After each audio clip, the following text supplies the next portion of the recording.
Hi எல்லாருக்கும் வணக்கம். இன்றைக்கி நம்ம கிச்சனில் உருளைக்கிழங்கு பட்டாணி வச்சு ஒரு சிம்பிளான டேஸ்டியான குருமா செய்ய போகிறோம். அதுக்கு ஃபஸ்ட்டு நம்ம ஒரு பொடி ஒன்று அரைக்கணும், அதுக்கப்புறம் ஒரு பேஸ்ட் ஒன்று அரைக்கணும்.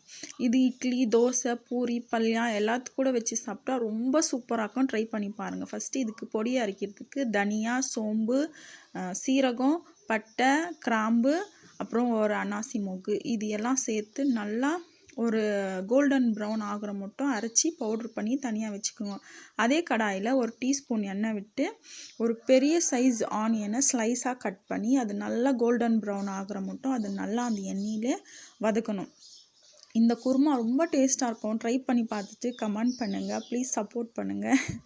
இப்போது இதை ஒரு ஜாரில் மாற்றிக்கின்னு பேஸ்ட் மாதிரி நம்ம அரைக்க போகிறோம். ஃபஸ்ட்டு இது நல்லா கோல்டன் ப்ரௌன் ஆகினதுக்கப்புறம் ஒரு ஜாரில் கொத்தமல்லி, ஒரு பழுத்த தக்காளி, அப்புறம் 2 பச்சை மிளகா, நம்ம நல்லா கோல்டன் ப்ரௌன் ஆகிற மட்டும் வறுத்து வச்சுருக்கிற அந்த வெங்காயம் எல்லாம் போட்டு மிக்சியில் நல்லா ஃபைன் பேஸ்ட்டாக அரைச்சி எடுத்து வந்ததுக்கப்புறம் அதே கடாயில் ஒரு 2 டீஸ்பூன் எண்ணெய் விட்டு